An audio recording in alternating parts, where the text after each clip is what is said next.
From every corner of the earth sits glorious architecture.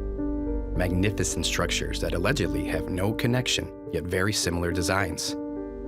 This style of architecture, riddled with elegance and purpose, can be found in your neighborhood or in the middle of nowhere.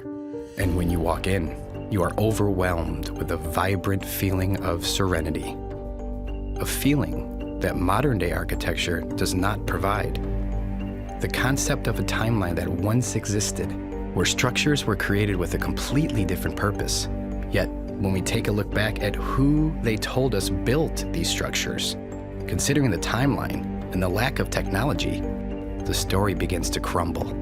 And that story was taught to us all during a time when we were too young to question it. But when you shine an unbiased light upon the history books, you'll quickly uncover the lies of his story. But even before Rockefeller and his goons started the Board of Education, they already had our ancestors, and anyone who questioned their narrative would soon find themselves an unwilling resident of the original indoctrination camps. And where did they come from? Where did we all come from? If knowledge is truly power, then maintaining such power must rely on the absence of knowledge. Are you aware that every major city in America experienced a great fire? Candle fires that turned stone to dust, leaving behind a crime scene that resembles a war zone. Let's take a giant step back, perform our own investigations, question the history that was written by these victors. With a growing nationwide lack of trust for our leaders, it's time to discover the extent of the deceit and where the lie truly began. What's being kept from us is huge. And you're talking earlier about the architecture. I really like to encourage people to do their research in their own communities, because you really do not have to go far to start chipping away at what they've told us and ask yourself the question, is this even possible? Is it possible that X building was built in the 1890s? And they're giving us timelines of like a year. It was built in a year. They want us to believe we didn't have the technology, that we were low tech, and yet we're building all of these amazing structures. This disparity between what the narrative says and what's actually there. You have places, cities in America that look as though they were constructed in medieval Europe, when nothing was here and people showed up and just got started building, from what we're told. One would assume that they would build with the means that were available to them. Wood, nails if they were lucky. What we get is this narrative that people were showing up and really making do with what they had. What we learn about in school is there was nothing here. This land was free for the taking. The only inhabitants were wild Indians, and we built everything here. Everything you see in this country, in North America, because we're talking about Canada too, was built by us. After we got here, nothing here. They had to change the narrative. They had to destroy the evidence. They had to come up with an explanation for who built this, why they built it, when they built it. And they had to do that for a lot of buildings. We are told that during the 1800s, the consensus of North America was low, extremely low, too low to justify the infrastructure within the timelines they've provided, too low to have the experience or knowledge on crafting these glorious buildings. They're the most exquisite buildings I've ever seen, and there was only a population of a few thousand people at that time. And then I'm looking and there's mud roads and wooden sidewalks. And then I'm looking at this building that is just, it could be out of Paris or Prague. It's not computing. And so I'm realizing there again, there's a whole bunch of stories that have to be dug into, rethought, reconsidered, and in some cases completely discarded. We no longer build like that. How does that happen in a realistic timeline? Wouldn't you be progressing year after year to have incredible buildings? Today, we would be building massive pyramids, massive courthouses that last forever.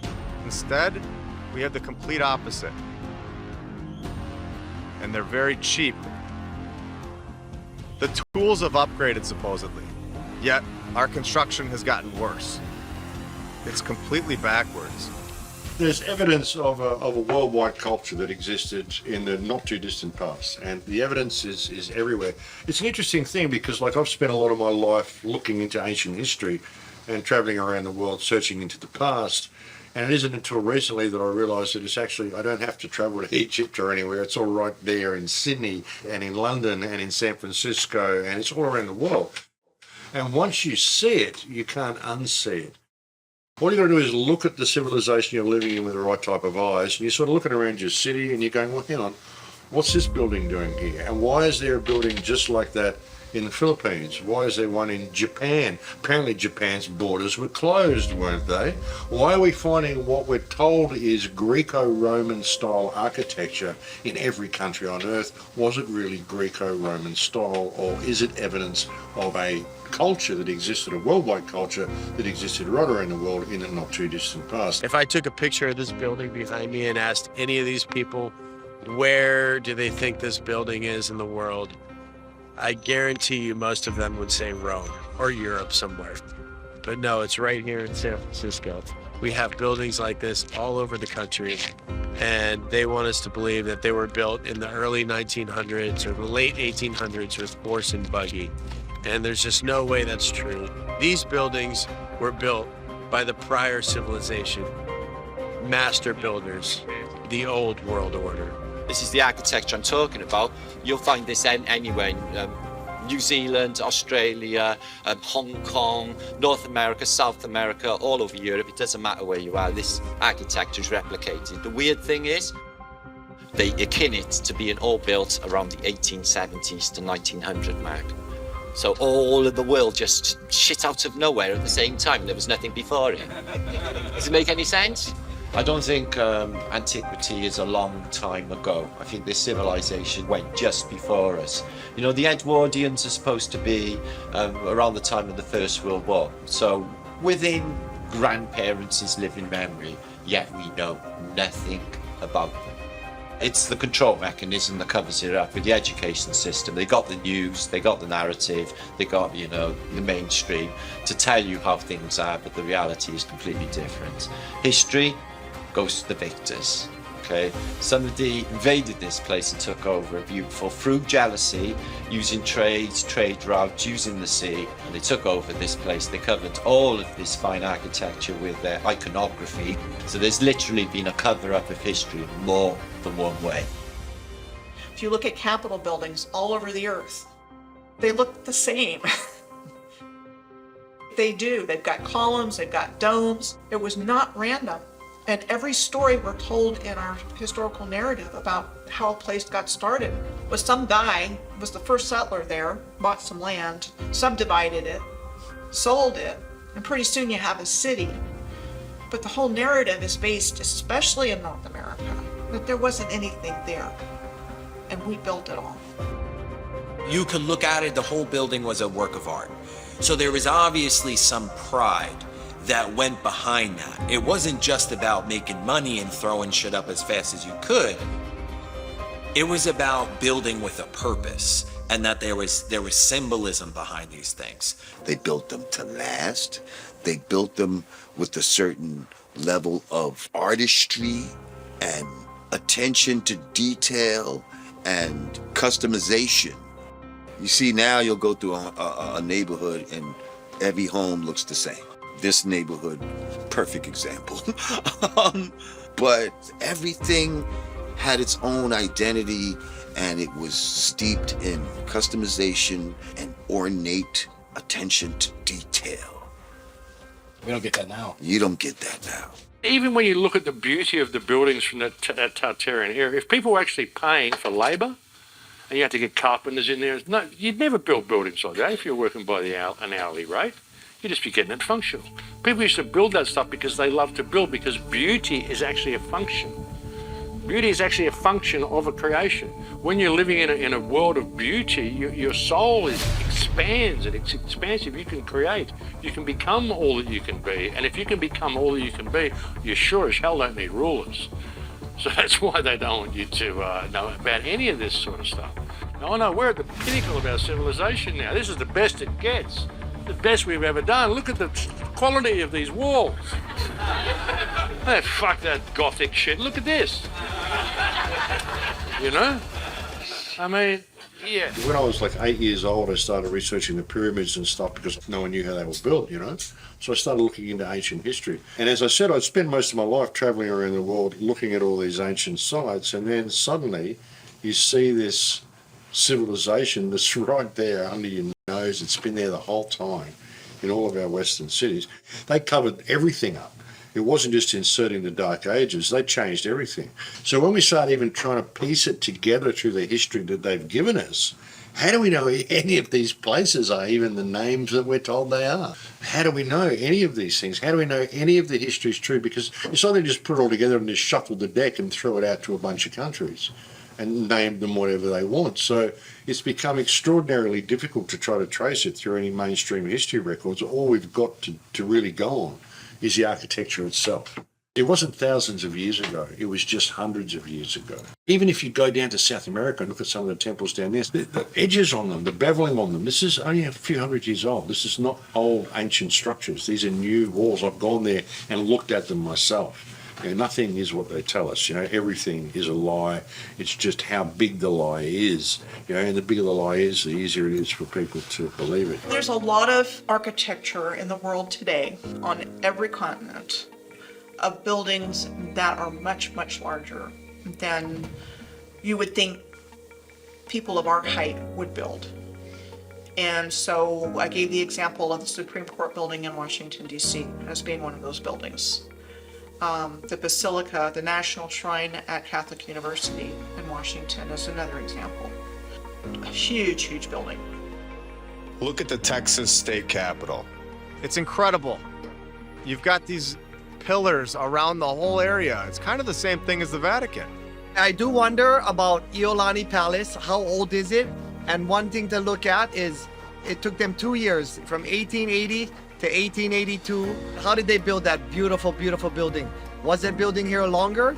Was it here before Captain Cook? There's no construction pictures and there's none of that stuff. So no power tools, horse and buggy. How is that even possible? When you have St. John's Cathedral in New York City, that's not a style of cathedral. That's the real McCoy. Could you imagine that being built today? I think that everybody would go crazy. They have no legitimacy whatsoever, except to trick us and convince us that they do. And that's how they've managed to get away with this. So they could insert themselves in and set themselves up as overlords. Stone building is not just something you can pick up and teach a convict in a matter of weeks, like we're told about Americas and Australia. Truly, that's how we're told these countries were built. Just extremely sophisticated and technical engineering involved. And you know, there's so many questions that come to mind. How'd they do it? If they were our size, how could they even accomplish this with the technology we were told we had at the time?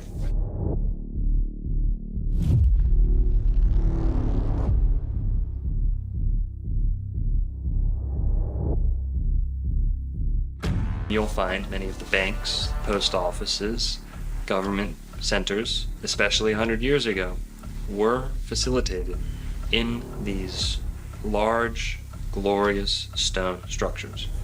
So, number one, the rulers wanted the stronger, more durable, more imposing structures for themselves. That sends a message to the people you're ruling over. We're going to play a little game here with two alternatives, right? And you or I, whoever the person deciding between these two is, I'd like for you to pretend you're a world leader. You're not a good one. You're evil and you'd like to rule the people underneath your thumb. Or you're looking to maintain control over people. Bear with me and envision these two alternatives.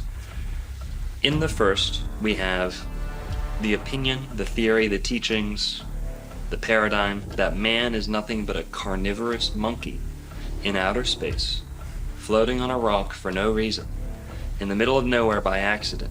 And this all got kicked off 43 bajillion years ago on a Tuesday at 6 o'clock p.m. And they can determine this with their color star charts and moon dust and things like that. And going on to a long, vast existence of nothing, just surviving by instinct, on par with an animal. Justification for any morals, ethics, no real pursuit of true happiness, no pursuit of harmony and understanding here on the earth. And this is all what we're living in today. There's no spiritual accountability. There's no understanding of beauty. While on the other alternative, on this side, we have a purposeful creation, a purposeful design to not only the human being, but the entire earth, the laws of nature. No theories, only laws ingrained into existence, woven into the fabric of reality by the designer, the creator, not in a linear sense, not, back then, this many years ago or that. It doesn't work that way. This is the fabric of what we live in. There is a value placed on beauty. Why? Because God has a beautiful creation. In order to return the favor, mankind has an impulse to create beautiful things. In recent times, this has been robbed from us, but nonetheless, it's in the soul of every human being to not only value beauty, to seek it out, to place a high, high emphasis on it. This is how the ancients maintained their ways of life. Geometric, proportional laws of beauty.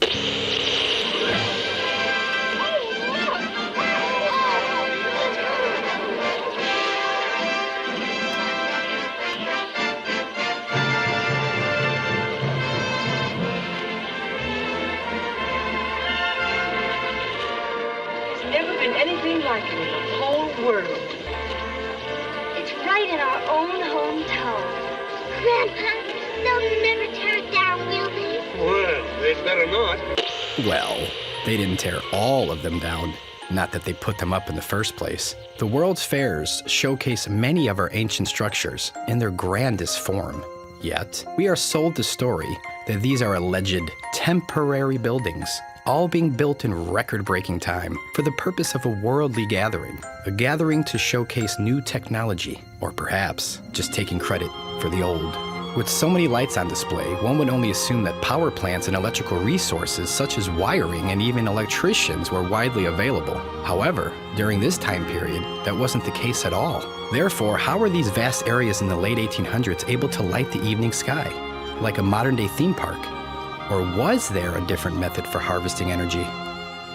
Now ask yourself, what part of these magnificent buildings look temporary? What part of these buildings look rushed? And most importantly, what part of these buildings look new? Or you can just believe these guys. With these World's Fairs, it was all brand new. This is what they tell us. It was meant to be temporary, so they used plaster of Paris and wood and all these other structures. And if you look at the pictures, that's not what you see. You see these massive masonry structures that look like what you see in Europe. They had these in places like Chicago, Omaha, Portland, Seattle, Guatemala. They had them in Tasmania, Georgia, Louisiana, Ohio, Canada. Each one of these fairs, each one was built in 2 years or less. Each one was magically populated by millions of people that came from all over the realm to participate in this event. They started with the Crystal Palace exposition in 1851. So what they tell us in 9 months, from the moment they conceived of it to when it was built, it was 9 months of getting it all together in this gigantic plate glass structure with fountains and trains and all the bells and whistles. Now, supposedly, they moved that entire structure to a different location in London in 1854, and that in the 1930s, that burned down. So, show pictures of this Crystal Palace structure, which is massive, and all the things that are there. Oh, we have to move that, no problem. Oops, it burned down, which is typically what happened to a lot of these World's Fair structures. If you could erase it from history, people don't see it as a potential future. And I think that in itself is, for me, the moral of hiding history, about hiding the old world. It just doesn't make logical sense to me to build something so grand and then just destroy it. Really, those was an excuse to take existing infrastructure, build some little bullshit around it, and then when you're finished with your so-called fair, it gives you an excuse to tear everything down and nobody questions you. They might have built a couple of these buildings, and you can actually tell the buildings that they built because they look like dog shit. Now, we have buildings that can hold 10,000 people, huge, giant buildings that look like they were made for a larger race of people. Where they say they built it in 2 years, 600 acres, which is, I think, something like 27 million square feet. It's absolutely insane, the amount of architecture they say they built in 2 years. As an architect and somebody who's been building my entire life, designing houses and buildings for 20 years or so, the time frames that they allow for just the planning, the idea that that could just be planned out in 2 years begs credulity.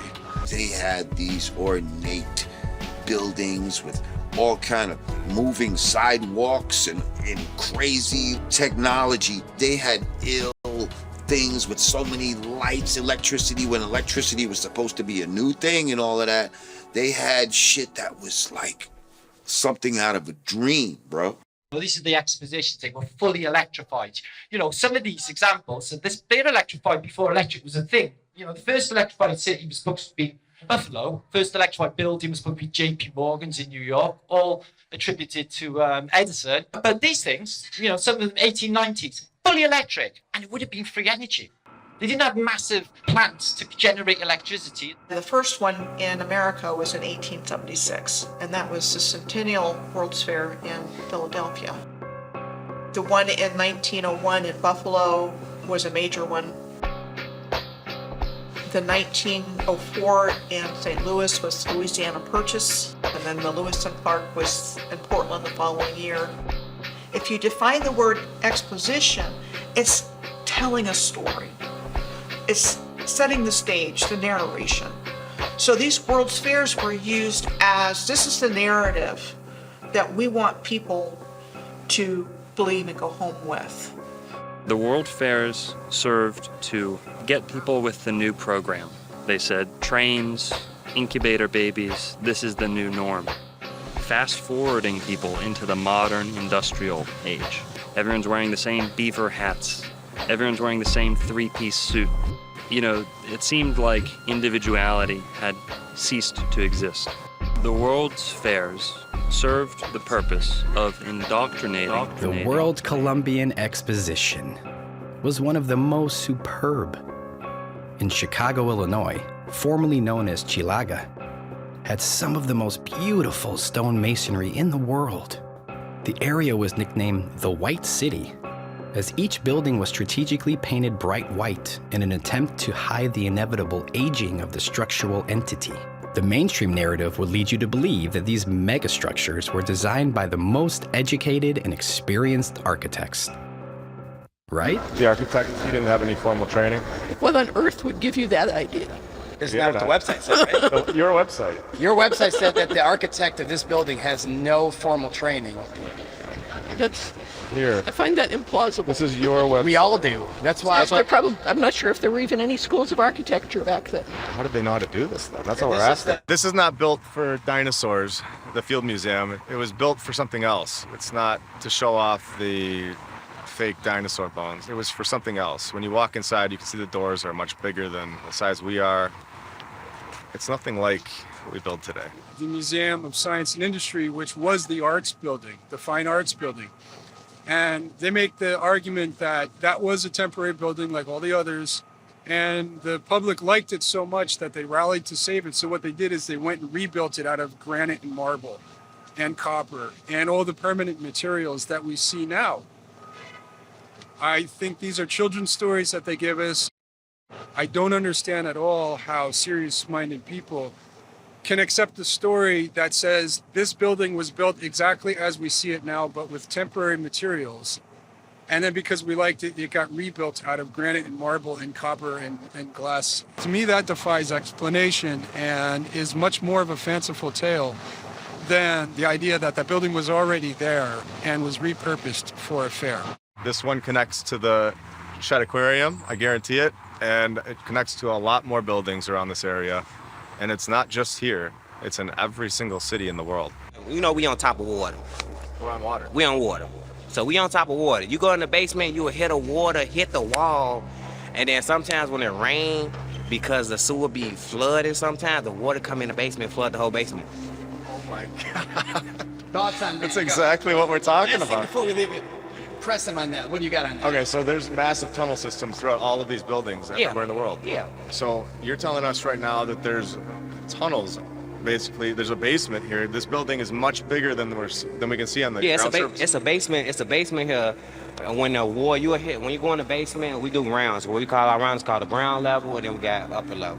So when we go downstairs to certain hallways, you will hear water hitting the walls. Wow. You have seen the tunnel systems underneath these buildings? According to the information gathered from my grandfather, who got here in Chicago in 1969, well, before that, as far as for what we have here from the museum we're in now, from the Field Museum to the Shedd Aquarium to Soldier Field, there are the pathways underneath that are all connected. It's like if you go to McCormick Place, if you go, they got the little tunnels over there too, because they be flooding over there too. Really? Yeah. So it's connected, you think? Yeah. So this whole campus, the whole campus is connected.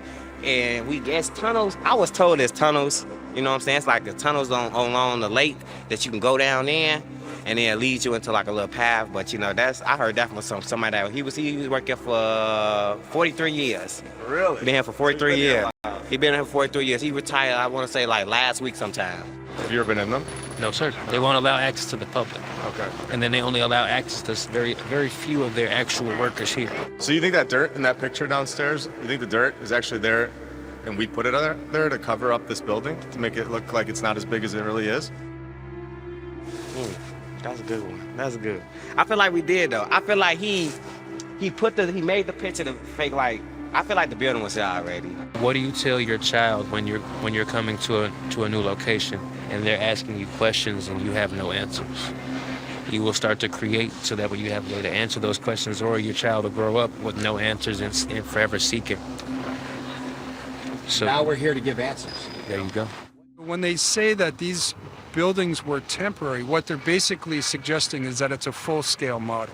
That is going to be occupied by thousands and hundreds of thousands of people that are coming in and out of these fairs, where they're going to hold together through brutal winters, through hurricanes, through potential earthquakes, with hundreds and thousands of people occupying these spaces. The liability on that alone would have shut the whole endeavor down from the beginning. It wouldn't have been permitted. It's not the kind of thing that's permissible when you're talking about the building trades, when you're talking about a public facility where you're going to be bringing so many people. Now, this takes a huge infrastructure, and it takes a huge amount of people to do something like this. When you see these ridiculous construction photos where it's like popsicle sticks, clear manipulation. All right, so right here you can see they just put the scaffolding up, just like they've done in the past in the original pictures of the construction. Yeah, and they're doing it right now. How hard would it be to just make it black and white and then make it look like they're doing some construction right now? NASA's not the only company to fake a photo, guys. With a lot of these old, glorious buildings, regardless of where they are, you'll find supposed, alleged construction photos. Now, many of these will show simply scaffolding around an already constructed building. If you take an old cathedral and put scaffolding around it, and you're the first person ever to have that cathedral photographed, well, you are ripe to make a case for yourself that you may have built that to begin with, whereas you might have just been renovating that cathedral, repainting it, fixing it. Old, primitive photo manipulation techniques. Wooden sidewalks and mud roads, you have to be able to bring all the stone and brick and glass and copper and all the component parts. You have to be able to bring that to the site. And so just the roads alone, like you can scratch and sniff any aspect of this and the story starts to crumble. But if you're printing these in books or you're presenting them like on maybe a TV documentary, let's say, and it's just an image that's going to come and go, and 99.9% of people looking at them are not even going to scratch their head. They're going to just say, well, there it is. There's the construction photo, and I don't need anything else, because why would I question that? That's absurd. Also, you'll find good old-fashioned cut and pasted, someone with an X-Acto knife out in a early primitive dark room slapping together photos that actually don't belong together to begin with. This technology of its day was a sure way to make multiple images and combine them into one. There was no way the rewriters wouldn't need this for faking construction pictures. And no, it's not Photoshop, but the layering process is very similar. Victorian photography manipulation, using pencil markings and scraping techniques to draw, erase, and touch up any image desired. The easiest way to achieve your goals is to have a white background that you can remove later in the darkroom. Not uncommon for others to create trick photography and show off their masking and etching skills. For back then, this was the cutting edge of the start of this fraudulent society they've built.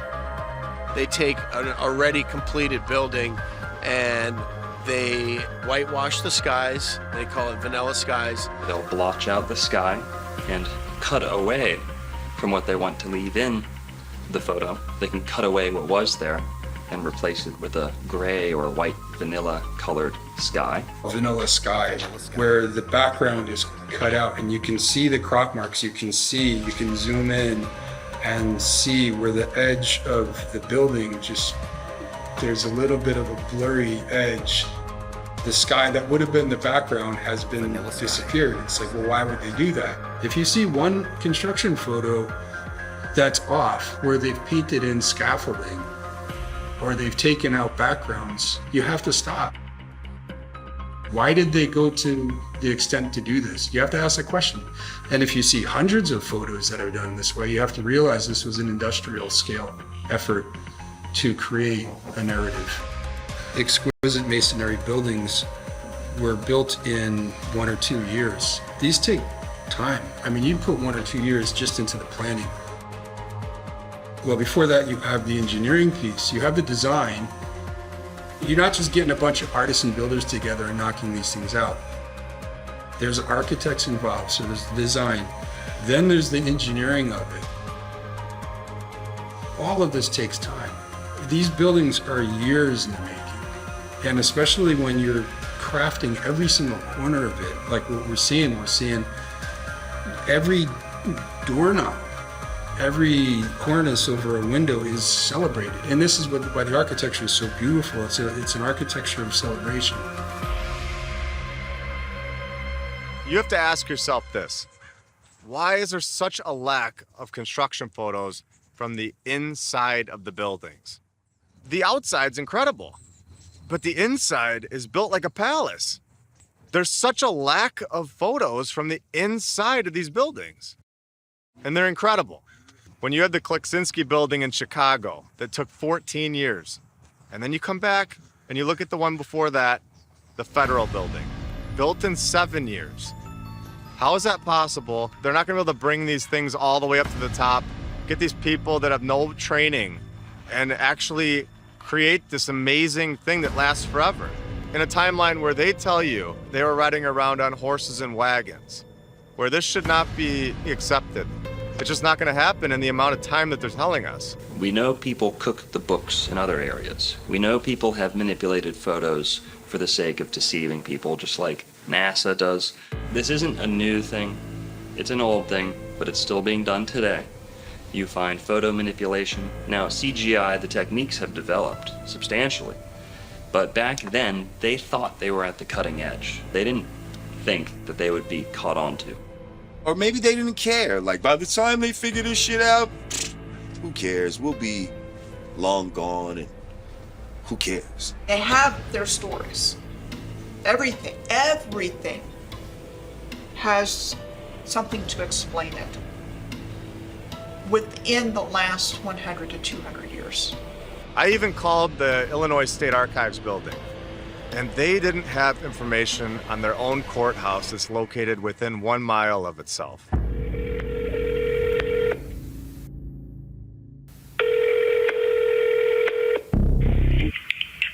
Illinois State Archives, how may I help you? Hey, I was just transferred to you because I was looking at the Supreme Court when it was built, and I was just trying to find like records on it, and it said it was saying like on their website it was saying that it was built in like a year. So I was just trying to figure out if that was true or not. I would have you tried contacting the Supreme Court? Yeah, and they sent me over to you guys. Okay.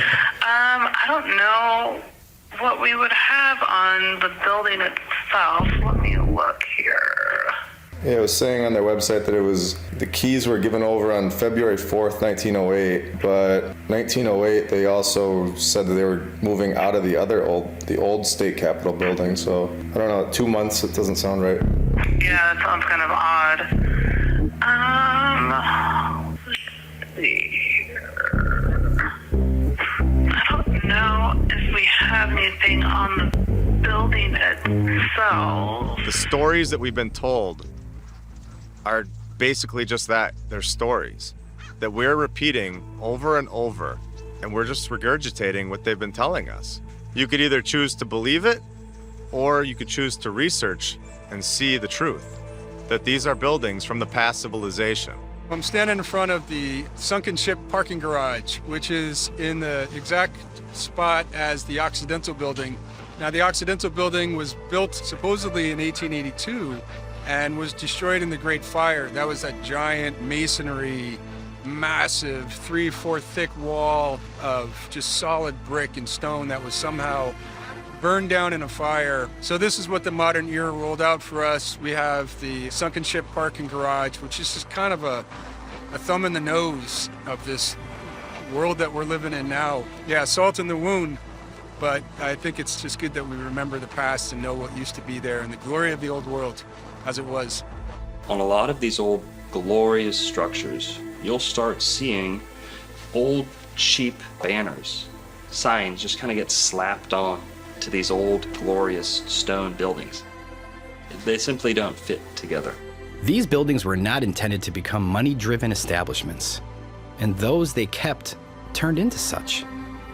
It's funny that we never hear through the passing down of generations stories regarding any of the difficulties a nation would face building a magnitude of stone and brick palaces.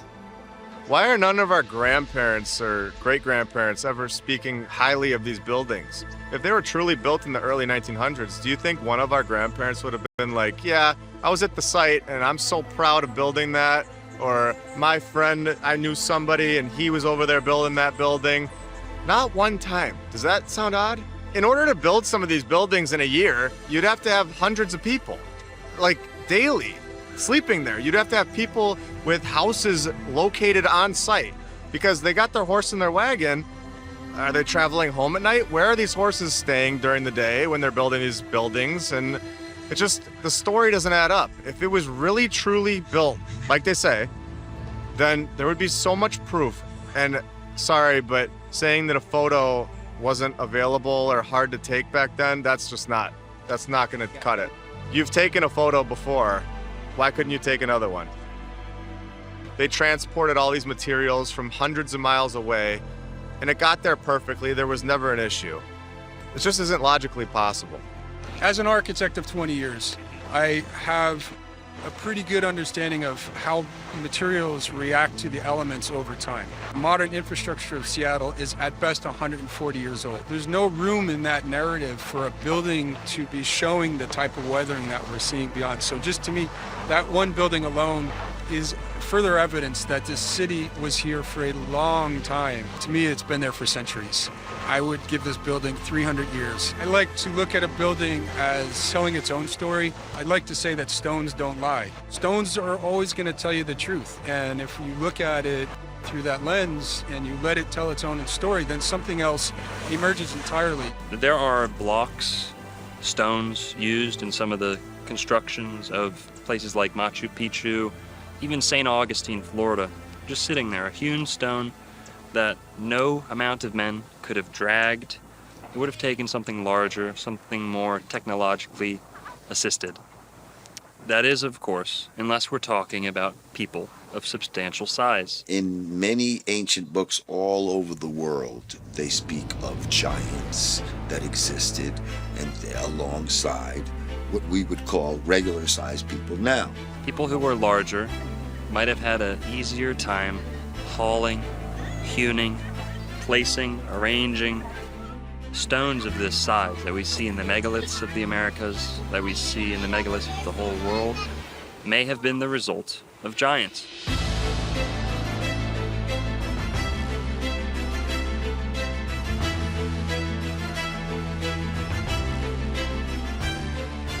If you're using critical thinking, it just doesn't make any sense as to why build at such a large scale for people our size. That's the weirdest part, is when you have doorways in random buildings that are too big. They're 20 feet high. Why would you build a door frame that's 20 feet high for a population that is so small? Why would a regular sized human, not just why, but how would a regular sized human make something so massive? It just boggles the mind. Why do 6-foot men and 5-foot women need that? We don't do that. We build door frames that are proportionate to our size. They're just absolutely huge. No sense whatsoever. Church is exactly the same. They have just massive doors, and just like you go through a little door here to get in there. I noticed when I was in Europe last, they had some doors I took photographs of, and the lock on the door is up here. Yeah, the taller people. You have these door frames that are in stone. You can't take them away. And they're 20 feet in the air or taller. And then you have our door frame that we build inside of the door frame so that we fit through normally. We're much shorter than they were as a civilization. Think about it. You'd have to be a fucking moron to build a door that's 30 or 40 feet high if you're 6 foot tall and you can't even reach the doorknob. Across this plain, we find much evidence, abounding evidence of giants, not only in the major city centers of this world, but in the burial mounds and ancient ruins of the old world. And what you find around the major city centers is giant doorways.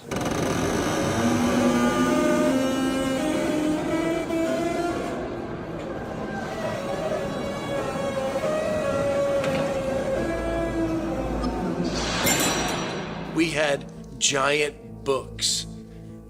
We had giant helmets. We had giant knives, giant samurai swords, giant rifles. We had giant shoes. We had giant crowns. We had giant typewriters, giant bells. Giant this and that, things that don't seem suited for the average sized person, even on the taller side. It just doesn't make sense. And to think that large communities of people got together and built structures that were excessive, costly to begin with, but then you're adding the factor that they're building for a greater size than they need. It's not very cost efficient. It's not in line with what we're told about frontier America.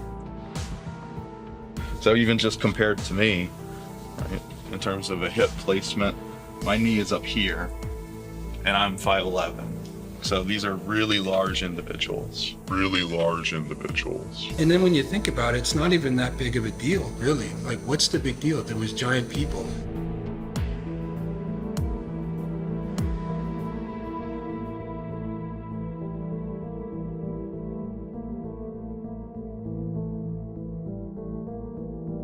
I mean, I've seen some of the unearthings of skeletons of giants and all this type of shit. Like, and what's so funny is, you know, people will dismiss giants even though there's a myriad of evidence to, it, at the very least, suggest that they existed, right? But there's nothing that would even suggest that dinosaurs fucking existed. And y'all motherfuckers believe in them, okay? If you were to find giant bones like that. Oh, give me that. That's yeah. That's the femur of a velociraptor. Get the fuck out of here. This is bullshit. The Smithsonian Institute has the bones. They've found this at Cahokia. And there are articles saying that they took these bones from St. Louis area and put them in the Smithsonian Institute. They're not telling us that they have them, when really we know they're either in the basement or they destroyed them or threw them away. There's so many news articles from the 1800s and the early 1900s of them destroying or disposing of these bones into the ocean. They had to cover it up. There's no room for giants in their new world, and they have to lie to us about it. They had to write the storybooks telling us that we came from monkeys. I think everything was bigger. I think everything was much bigger. I think there was more oxygen in the air. The trees were much bigger. The places were much bigger. They were better. They had all the technology. These people may have left or may have been killed off. My opinion is that they went for more land. I don't think they're allowed to be here. I think this is all an operation to repopulate this place and to be controlled by the leaders, so-called leaders. If you go back to the biblical scriptures, when the Nephilim came about from the fallen angels breeding with the daughters of men, they bore giants. It's in black and white, it tells you. Yeah. There's plenty of evidence physically we had a race of giants. We are not that race. We are a different race. Yeah. We are a different set of people. I think we were cohabiting. I think they were doing the same time. Most of them play basketball. Yeah, man. Well, that's it. They're in the Harlem Globetrotters undercover, aren't they? Talk of the Nephilim going into, having sex with regular people and creating some sort of mutants and all of this type of shit. Training Shaq's grandpa. Yeah. You're right. Big ass tall. Yao Ming's grandpa. We see a lot of tall people in the NBA and all of that. Is this a remnant in the DNA? It's a fact that there were giants. It's not a conspiracy theory. I mean, we have proof of this. What makes more sense? You have a civilization that's short and tiny and riding around on donkeys, or you've got a tall, very strong population that's smart and capable and have experience that are building these cathedrals and basilicas. The places that are built are massive. It's proportionate to their size. You find skeleton after skeleton exhumed from the mounds of America, from the mounds of Florida, South America. Go over to Mesopotamia and you'll find the same thing. Giant people buried under the ground. And these were whole races. These were not, one guy who gets gigantism by accident. There's still giant skeletons, giant skulls that are being uncovered randomly, and the push is really to completely discount that and say, nope, not true. But the 19th century is full of the findings of giant bones. Didn't happen a long time ago. This happened recently. Human history is framed as to convince the average Joe that all of the luxuries, the benefits, the technological advances in their life, all of those things are the mere fruits of the industrial age and an industrial way of life, and the banking systems that followed, the methods of travel that became cemented after the industrial age. In the 1800s, all of the world's inventions just shit out of nowhere. Okay, so you got like literally everything from the Underground Railway to the railways, the transport system, modern shipping, the modern trades, banking, the whole thing, everything just arrives, around maybe the 1850 mark, when records started, coincidentally, because all of our birth records were never official until 1850. Before then, they were in church parishes and they were highly controlled, as is the information in the church. So nobody can really look that far back into the past to find out their ancestry. We are convinced that to be human today is a result of ingenuity in the industrial age. This is not true.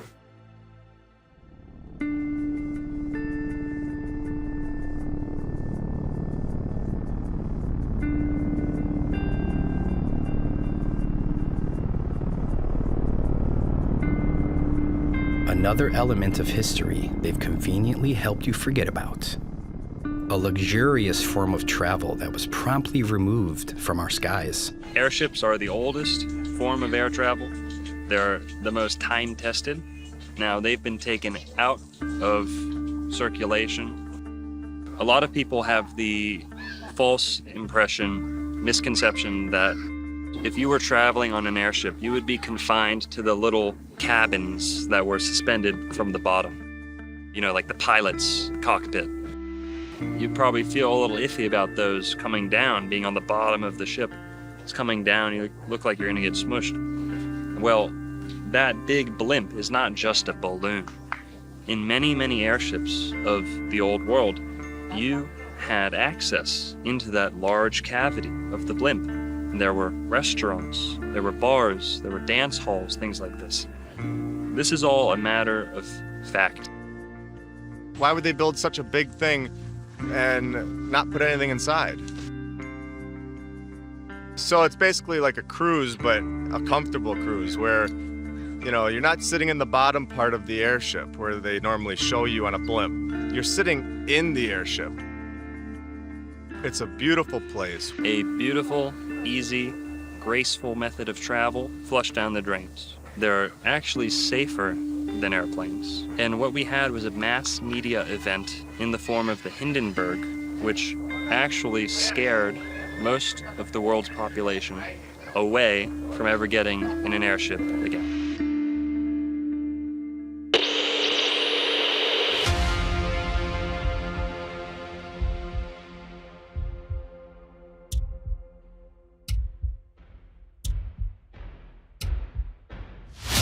It's starting to rain again. The rain had slacked up a little bit. The back motors of the ship are just holding it just enough to keep it from... It's burst into flame. Get it started, It's right, and it's rising terrible. Oh my, get out of the way, please. It's bursting into flames, and it's falling on the mooring pads, and all the folks between it. This is terrible. This is one of the worst catastrophes in the world. Oh, it's like 400 or 500 feet into the sky, and it's a terrific crash, ladies and gentlemen. The smoke and the flames now, and the flame is crashing to the ground, not quite to the mooring mast. All the humanity and all the fans are just screaming around it. I told you, I can't talk to people. There's friends around there. I can't talk, ladies and gentlemen. Honest, it's just laying down massive smoking wreckage. And everybody can't hardly breathe and talk and screaming. Lady, I'm sorry. I can hardly breathe. I'm going to step inside while I cannot see it. Charlie, that's terrible. I can't. Listen, folks, I'm going to have to stop for a minute because I've lost the voice. This is the worst thing I've ever witnessed. Oh no, can't do this. They're dangerous. With the footage of the flaming Hindenburg, falling out of the sky. Nope, no more airships. But there's a lot of evidence, shall we say, that's available to show that, yes, there were airships and they were a pre-existing technology. And one of the ways that they get rid of things is to say, like, it's unsafe, safety hazard, we can't do this anymore. And I don't want to be flying in that again because there's just fire up in the air and there's no way I would ever travel in that again. So I'd rather pick to be in an airplane. Let's stick with our helicopters and our airplanes, and we're gonna can airships. What's a more tranquil form of travel? Airship or airplane? You can't tell me that everyone isn't terrified getting up on that tarmac and taking off on an airplane. On an airplane, you're stuck. You've got 60 to 100 people stuck on this little plane. You can't travel that far with the tanks that they have. With an airship, you can travel very far, and you can travel with a lot of people. You could take mass amounts of people to these other lands that are much further than we could ever imagine. The airships of Germany were touching down in Opelika, Florida for years.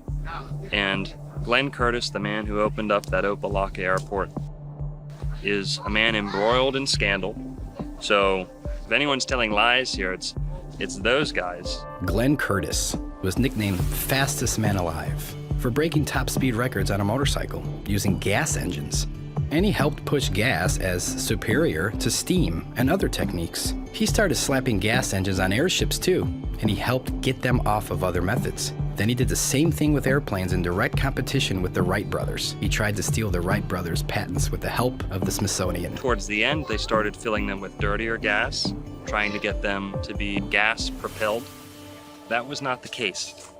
Many of these were steam. In some instances, just like a submarine. They can try and hide this from us a little bit, but you, the viewer, can go and look this up for yourself. The blimps were a lot more sophisticated than we're told.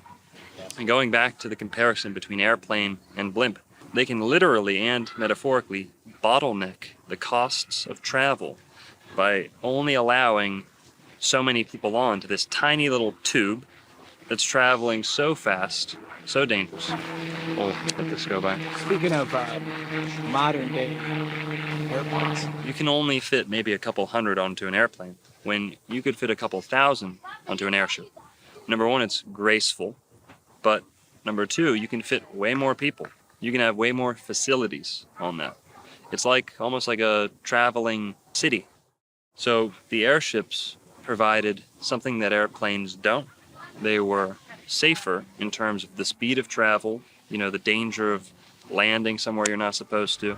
To think, if your fear of flying is caused by open waters, in the case of an emergency, you would now have a way to safely dock on a boat. And a fear of landing could be comforted by a slow docking airship. Things like the Eiffel Tower, which we were told was built for a World's Fair, but there's Eiffel Towers everywhere. This will give you an opportunity for a balloon to come in to your city and moor up, and you get straight out, and it delivers you to the place where you want to be. Now, don't think this is beyond the bounds of possibility. They actually did it. Hindenburg used to couple up to the top of the Empire State Building. The doorway would come out, gantry would come out, and everyone would climb out of the Zeppelin into the Empire State Building. And they've done it in LA, in Chicago. These balloons were the transport of the day. Believe it or not, it was not uncommon for people to fly their airships straight into downtown New York City and to dock those airships in the steeples, in the finials, the towers, the spires of places like New York City, Chicago, major cities in Germany, England, you name it. Airships were docking. They would offload people into the tippy tops of buildings. I think that there was more than just airships. I think that the technology goes further than that. I think that these things were much more powerful, and I think that they went further than we can ever imagine, to lands that we're not told about. Behind the scenes, they are still making these, but we wouldn't have access for making our own. If you wanted to build an airship today, you can't, because NASA owns 99% of the helium. The tech back then was possibly even more than what we have now. There's videos in the 1930s, 1940s of hoverboards and portable scooters that ran off of electricity. They used to have self-parking cars. Right when photography was invented, you have these electric trolleys running wireless around cities. 20 years later, they'd all be breaking down, then went on to wires, then went on to the slower Edison electric grid. And remember that they have much, much more than what they're giving us. They are slowly giving us back the technology that was once here, that they found from the previous civilization. It's funny, right? Because they drop it back in doses, pretend like they're the heroes to reintroduce it. But meanwhile, that very thing that was designed to create freedom and creativity within humanity is now spun to be used for manipulation and control. But it's dropped in those doses where we just accept it, and the line gets pushed further and further and further, and people just sit back and they're just like, this is life.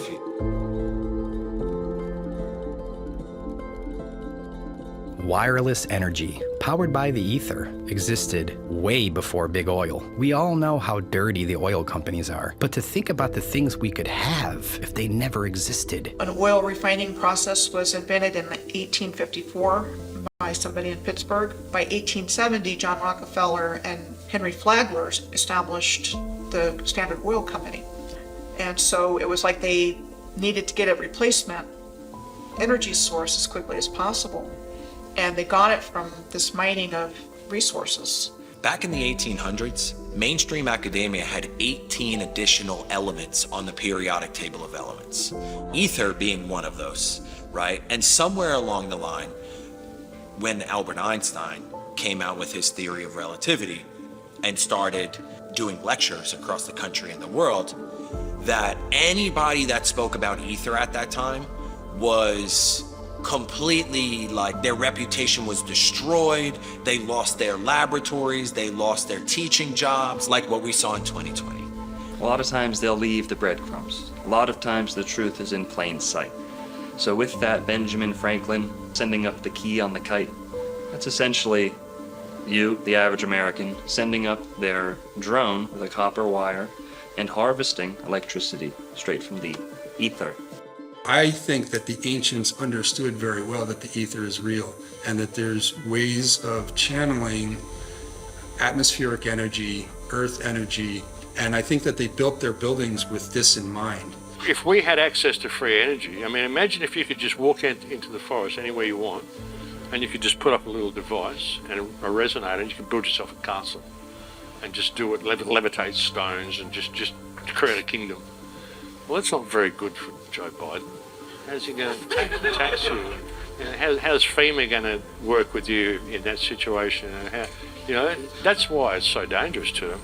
That doesn't work when you're introducing an electric system that is dependent upon a power source, a bunch of wires, meters, and your output that you're having to pay for, where you become dependent on a system of scarcity. This old way of doing things was based upon a system of abundance and plenty, because there's no end of the energy that's all around us all the time. There's another way of doing things. We don't have to live in this way of constant crisis because of constant scarcity. We can break through it, and I think that we're on the verge of rediscovering this knowledge at a very curious time where the old system is actually falling apart. Everyone knew there was an ether. Most buildings were constructed in that manner until they came in and started destroying things and indoctrinating us. You go through and you start finding these correlations, you start finding how the free energy worked, what the power stations were, how all these places have got these certain buildings and fountains and certain copper top roofings and all the stuff for landing sites, for flying machines, and you start to see that all of this stuff is way too similar all around the world for there have not to been a single culture. Many times these towers held old world technologies, such as bells, which would send out resonant frequencies into the community beyond. So many photos of bells being rounded up all over Europe. We're living in a time where we're waking up to what we so recently had. The pipe organ is a healing machine. That's why it was integral to the construction of ancient Gothic cathedrals. The organ was the centerpiece of the church, of the cathedral. Now, around the building, up, down, around, beneath, you had pipes and essentially speakers blasting this music into the cathedral. They placed these beautiful organs under these stained glass windows, which were treated with lead and specific properties. And these, they work like car speakers. They augment the resonance and the sound out into the ether outside. So everyone outside in the community is invigorated, is on a higher state of consciousness, literally being the best they can. And you can see it in the pictures of these people in the day. Everyone is healthy. Anyone who's been around for a full volume, live, authentic pipe organ performance will tell you your bones rattle, your organs start to respond. your hairs on the back of your neck stand up. Walk into a well-made stone cathedral. Hear the pipe organ. Sit there and saturate in the healing frequencies yourself. Cathedrals are something beyond just a center for worship. They are healing machines. And the pipe organ of the cathedral is just one tiny little finger of this whole realm that we're talking about. You've got star forts, which I call a gateway topic because the same structure exists all over the earth, have been given to us as fortifications that were built for these different wars, which made them military targets. And so they have an excuse for why it was built in whatever location. And then they have an excuse for why it was destroyed. So in school, we learn about one fire. We learn about the Chicago Great Fire. In the case of the Great Chicago Fire, there was a lot of fanfare over Mrs. O'Leary's cow kicking over the lantern. The legend is that Mrs. O'Leary's cow in a barn kicked over a lantern and that caused the entire fire. And poor Mrs. O'Leary and her family had their lives ruined because of this. We only learn about Chicago. And I remember going to summer camp and we're sitting around the campfire and it's one dark night when we were all in bed. Bum, bum, bum. Old Miss O'Leary took a lantern to her shed, and when the cow kicked it over, she turned around and said, "There'll be a hot time in the old town tonight. Fire, fire, fire." And we would yell fire louder and louder with each verse, and we do this like 10 times to where it was echoing back to us across the lake. And now when I think about it, it's like how many kids growing up in America were singing this song about this stupid story. What I realize is that it's like an incantation and it's spellcasting. Where did this song come from? It's a story that they wanted the population to come to embrace and believe as part of the founding mythos of the country and who we are as a people. Well, lo and behold, as an architect with the keen interest in history, I come to find out only within the last few years that there were fires in every major city. And then I come to find out that it's not just wooden shanty town built out of matchsticks. We're looking at city after city after city with photographic evidence showing masonry buildings of the most exquisite type. Philadelphia, New York, Boston. You come down to Florida, Jacksonville, Miami. Every major city at one point was burned to the ground. Believe it or not, these were stone cities. These were megalithic stone cities, ancient metropolises that were burned down as if they were made from wood. Very quickly. Now we can speculate as to what the source of that destruction was. From above, from below, arson, biblical destruction, you name it. Nonetheless, every major city in America, if not Europe and the entire world, saw a great devastation by a fire. You'll see pictures of people walking on the sidewalk like no big deal. I mean, that's subjective, but I mean, that's what it looks like. The pictures are strange. The sequence of events that are supposed to have taken place are strange. So, there's just a lot of clues, if you will, that these weren't random events like somebody wants us to believe. If you look at photos of even the buildings that still exist of the old world, they always give a backstory for why they took them down, but it's just curious why so many towers are missing now. And so Pioneer Square is one of those examples. And this was built in the immediate aftermath of the fire in 1889. Is curious because it appears on a real estate map from before the fire in a fully and intact form. In order for stone to burn down, it has to reach 2,000 degrees Fahrenheit. House fire reaches the temperature of 1,000 degrees. That's half. It's impossible for any stone building to be burning down. The 1800s and earlier fires may have been fake. They try to explain away multiple buildings with fire stories and multiple courthouses built on the same site in just a year with the same architect, and they're just demolishing these buildings. This is exactly why my fireplace right here is made of brick and stone because it doesn't melt. You got to be an idiot to think that these forest fires are going to be melting brick and stone. Use your head, guys. As they are busy dismantling it in the 3D reality that we experience, it was part of a program to dismantle the old world and shock us into an acceptance of basically the new world order. And that's why I wanted to speak to you today about the new world taking shape around us, about the prospects for a new world order now within our reach. It's the new order, Babylon banging down your door. The war pigs hungry for war. We rally the troops and raise the sword, once and for all. It's the new order, Babylon begging for your souls. They coming and they want control. Yeah, they coming. We burn their system to the floor, once and for all. Listen, it's time to wake the fuck up.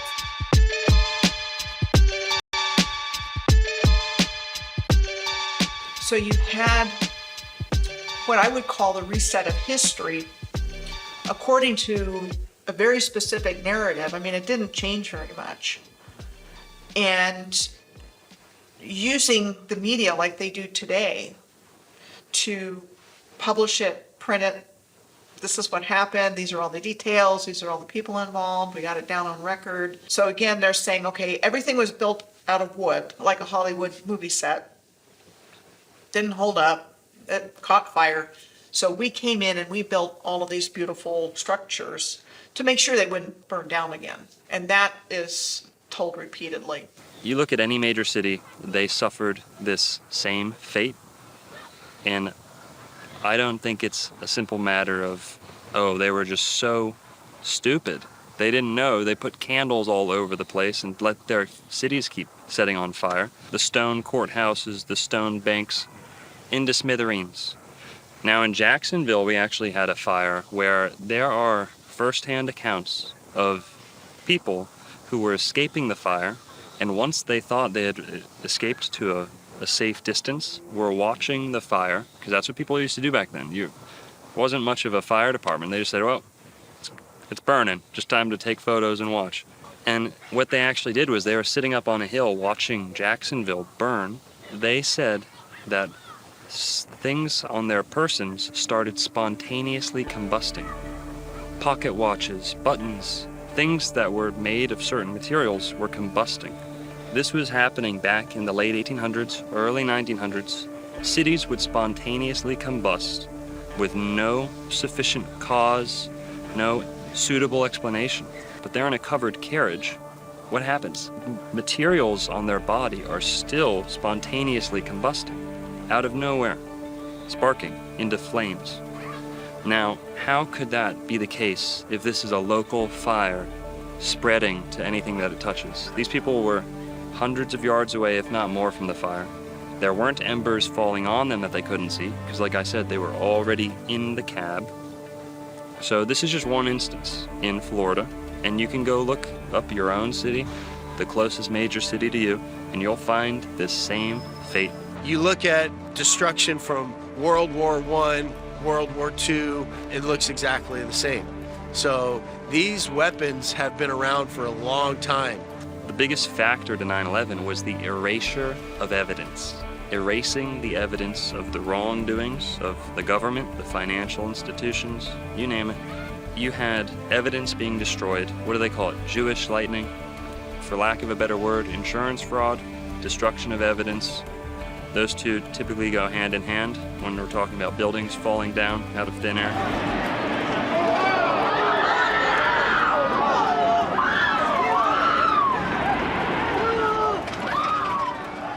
Seattle burned down, the downtown.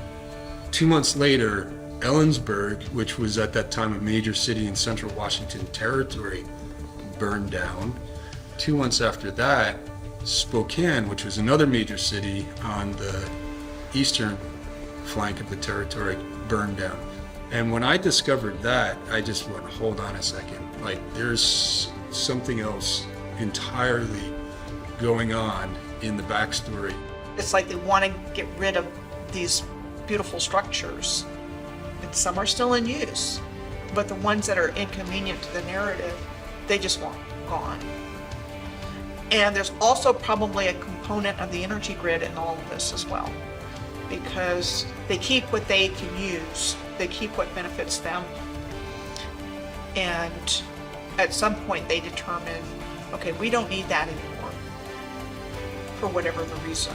Part of the story of the fires is that the fire chief wasn't in town at the time. He was away on some conference. And so the command structure was broken. So the mayor at the time in Seattle was the one that was calling shots.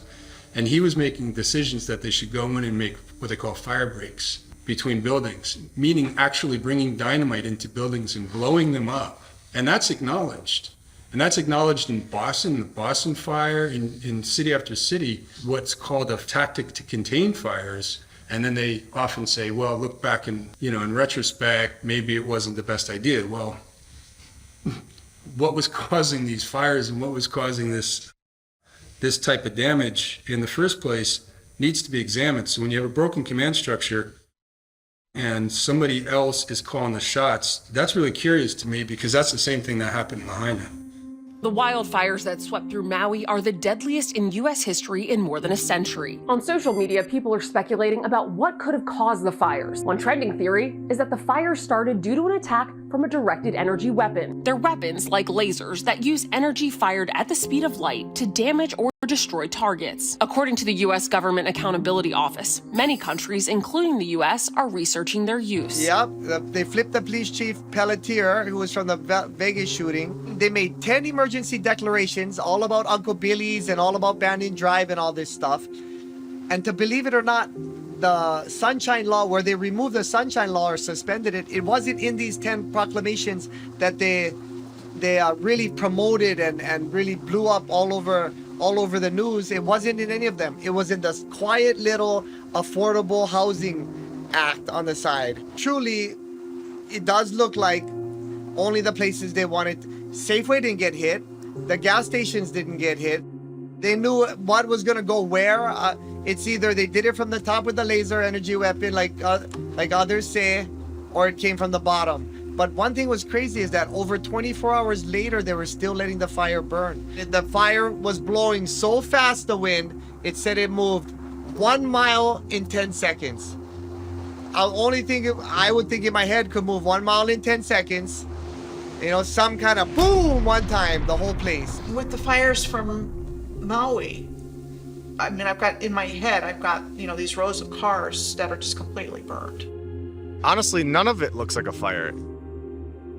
It looks like it's been destroyed with like some weapon or something from an angle. Just completely destroyed by a direct energy weapon. Just buildings sliced in half.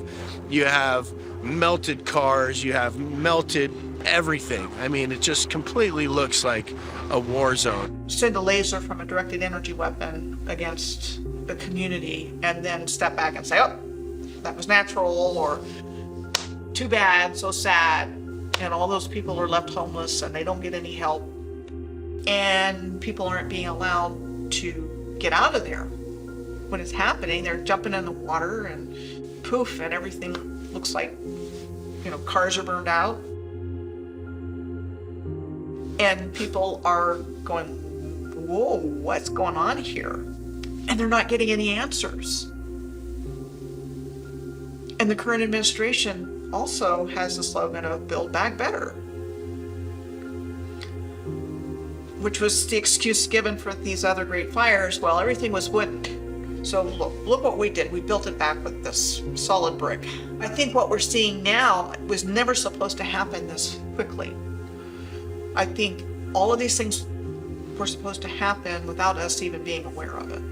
I can only think, why else would you want to do that? It gets rid of everything. There's no fingerprints. There's nothing. It's done. There's nobody to talk. They get rid of all the buildings. What stories is there to tell? His story is what they're going to tell. It's what they did tell us. Distorting a timeline, laced with cover-ups and preventing public awareness of our own cities being destroyed. How powerful are these weapons? And when did they truly originate? So this frog should have turned to ash. It even has some ashes on the bottom. It's kind of gray. And it got a little bit on the edge of some heat, but it didn't contort it or anything. It's just perfectly symmetrical, petrified. And it seems mostly hollow, but the skin is totally solid and intact. There have been a lot of people that have been talking about the subject of meltology. And my take on that and other things is that's part of it, it's not all of it. And what I believe is that there was a directed energy attack on the Earth's grid system that blew out the grids. And that caused swamps, deserts. It caused land to just shear off and fall into the ocean. And that would have caused melted buildings as well. A really good example on top of my head is a place called Red Rocks State Park in California. It looks melted. And there's other examples as well. So my belief is that there was just this massive surge of energy. So that surge of energy could have been from multiple sources and just went through the grid system and just blew everything out. When they came here, this was a destroyed and ruined landscape. And they even use the word ruins to describe things, but they push things far back in the past, like thousands of years or millions of years. And that was so far back, we don't know anything about that. The Earth was terraformed by a highly advanced civilization. And so things we think of as mountains, like the Rocky Mountains and hills, are actually buildings.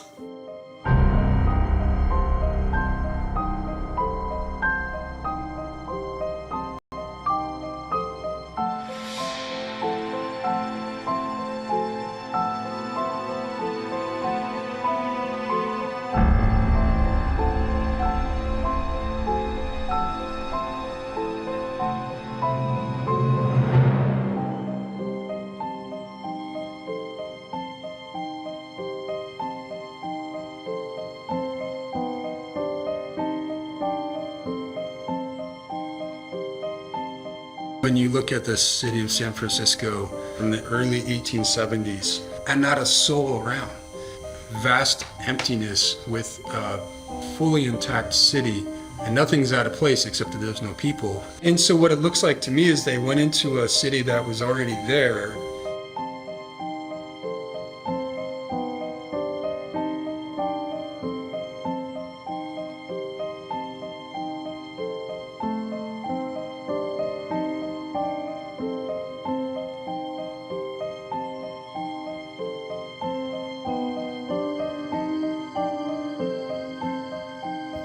Empty. Nobody around. So odd. Wait, wouldn't the Tower of Jewels be visible somewhere on this map? Remember, from the World's Fair in San Francisco? It shouldn't be, because that was 37 years after this photograph was snapped. Oh, yes, of course. It looks like it's already there.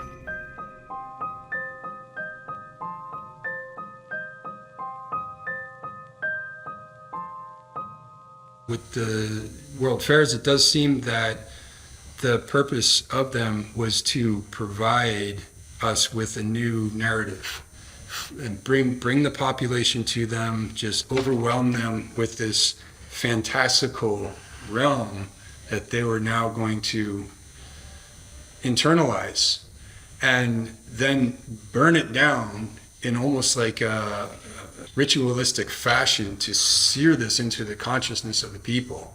The populating of the Americas was not as authentic, organic as people might have been led to believe. There was a large system of what people have termed orphan trains, incubator baby farms. A lot of these were housed, hubbed in World's Fairs. You had incubator babies at the World's Fairs. Buy an Asian baby, buy a Filipino, buy an African baby. I think part of it was repopulation. I think part of it was early child trafficking. Premature children were in these incubators. You see pictures of these, nurses in their uniforms in a room filled with baby incubators, with people paying admission. With our increased awareness today, we've got things like Planned Parenthood and other things going on. There are companies that mail kids. There's a bit on my business where somebody can place an order for a child based on eye color or whatnot, and they get delivered. That's not good. And I think it's the same idea that there's this harvesting of humans going on without our knowledge and awareness, and unspeakable things happening to children that got its start very early on because the same families are behind it. And you would see this mass migration of orphan trains and orphan boats, and you're like, first of all, where are all these fucking orphans coming from? How many orphans were there in the 1800s? Why?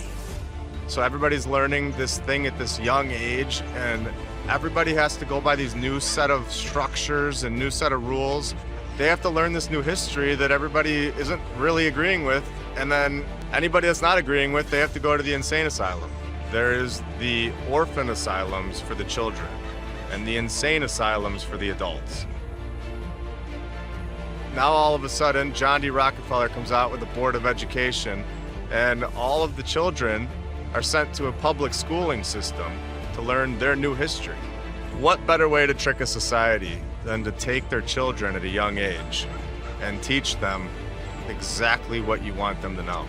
If people just realize that if you don't understand the past, you'll repeat it over and over again. And it prevents people from going to progress in the future. And us as a collective species, we have to get to the nitty-gritty of what really happened, what our true potential now is as a collective civilization. Because we can't rely on those people anymore.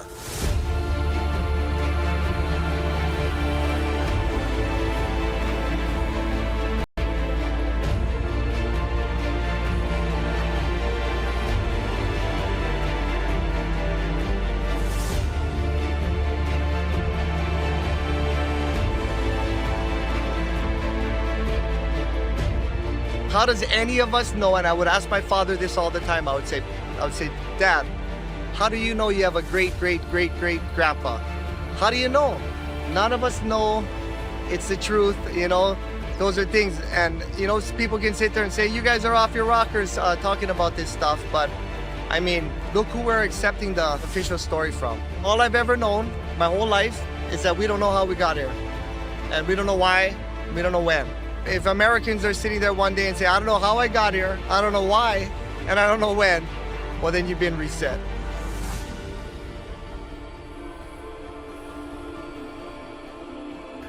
Don't believe what we say. Go out in your own communities and do your own research. There's plenty of buildings that they left for us to examine. Once we can all wake up collectively, then we can come to realize what they have truly done to us.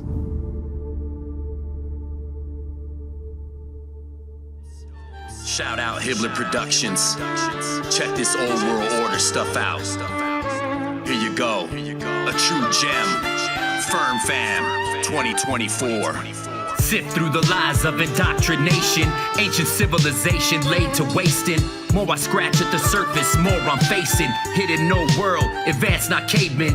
Free energy before the lies of the Masons. Flip the script and change the whole situation. American cities found not created. The tech of the giants, colossal creation. What lies had they hid from us in plain sight? The power of the ethos to feed them free light. Structures weren't built by horse and buggies. Huge slabs of stone, masterful, not ugly. Old photos show marvels that's been there. Miles from quarries, not anywhere near there. Research the old world right now, I declare we taking back our world from those who feed fear. Yo, it's that old world order, the new world slaughter. Don't drink the water, raise sons and daughters, teach them the truth, blessed from the Father, and rip the chains right off us. Yo, it's that old world order, the new world slaughter. Don't drink the water, raise sons and daughters, teach them the truth, blessed from the Father, and rip the chains right off us. This is the age of Tartaria, massive mud floods and real history, not the Chronicles of Narnia, where the Tesla get his coil, sustained energy, not the Rockefeller's oil. Who writes history?